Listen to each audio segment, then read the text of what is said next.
Time marches on. And the age of a new king Draws nearer. My name is Joseph Tweedale, and I voice Louis Squeerburn in Metaphor ReFantazio. My name is Matt Whitchurch, and I play Basilio. My name's Mathew McQuinn, and I voice Fidelio in Metaphor ReFantazio. When I first heard of the world of Metaphor, I mostly was so excited because it was like fantasy. I'm a massive fan of fantasy and magic and dragons, and I remember coming in to look at some of the design for the game early on in the process of recording, and I was just blown away. The style of it, Luis's Gauntlet Runners, like nothing I've ever experienced before. My first introduction to the world of Metaphor, I was like, what is this? This is amazing. It's so huge. I need to delve into this more. I need to know more. And obviously we did over hours and hours and hours and hours of recording it. I loved the kind of like regal and royal element, like the fancy element of it, but I also love the cogs and the gears and the machinery. I thought that was a really cool mix. The world of Metaphor is sprawling. It's enormous. When I started looking into it, there was just like another layer and then another layer and another layer. The deeper you start to dive into it, the more you have to sort of go back to the beginning and almost build like a family tree of who knows who and who knows what and how they know them and where they've come from, which is a good sign of a great game.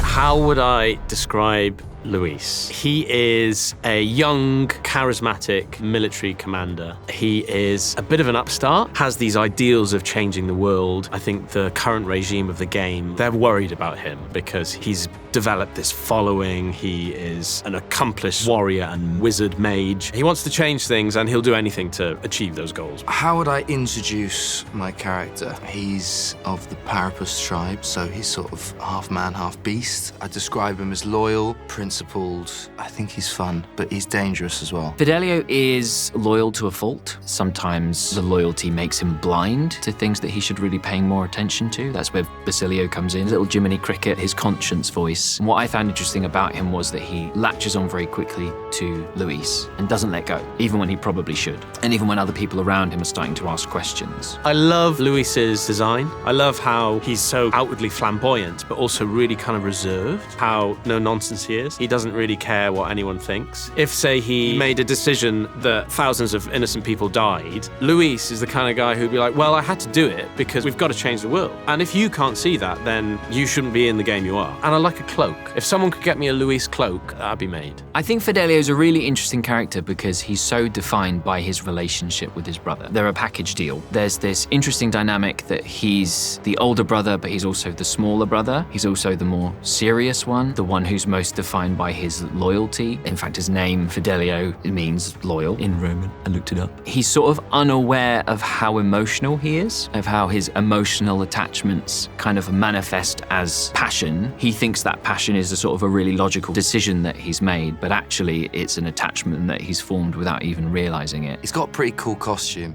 Everybody that's seen Basilio that I know have been like, that's cool. That's you? That's cool.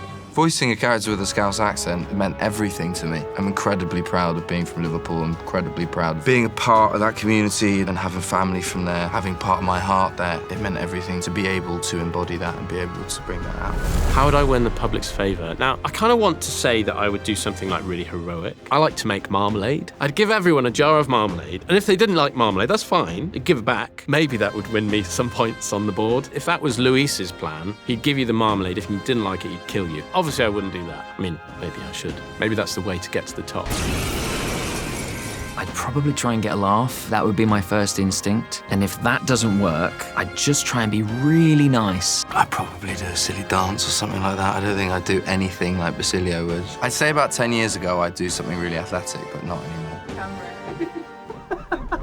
How does battling anxiety resonate with me? As an actor, I struggle a lot with imposter syndrome and whether or not I'm doing the right thing. This industry is full of rejection. It's very easy to go to a spiral of becoming disenfranchised with an industry that is creative because it's so subjective. So my voice might not sound right for something, and that sometimes can feel like a personal attack on me. But it's not. It's just how the industry works. And I think if I wasn't the kind of person that was able to use that anxiety and rejection to inspire me to believe in myself myself that I can keep going. There are times where it does become a lot and it's difficult, but then I just remember, oh yeah, I voiced that dude. When I first got involved in the game, I just had my first child. And so I was facing a lot of fear in my own life about becoming a dad and not knowing what to do. But talking to people about the game and looking through the script and learning about the characters and the sort of the trials that they go through, you do learn that it's important to face your fears and to understand that everybody has anxiety, everybody has doubts, everybody has worries and fears, and that if you can build a community, find support, if you can learn that it's okay to express those worries and those doubts and those fears, that it's much easier to process them and to find comfort.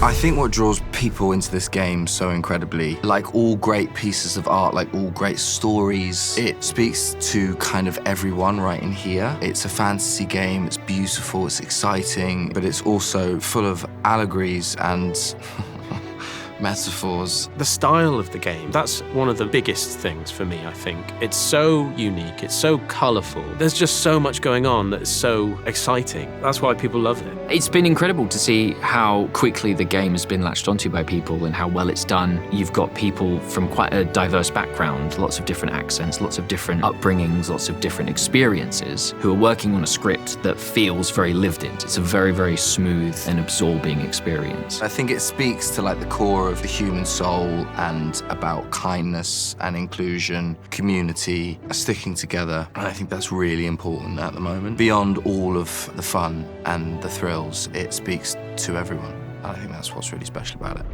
Attack in any number, wield any weapons, but fight with your very lives. If you live by a creed, show me its strength. Let's hear it, Basilio. You fight, but why? Not really a choice. It's back to the starting line. This time, I'll lead. Ardell entrusted me with this chance. I've got to show him I've got this. The United Kingdom of Uchronia. The year is 785. By this story of fantasy, may this faded world be painted anew. Play the demo of Metaphor ReFantazio, available now.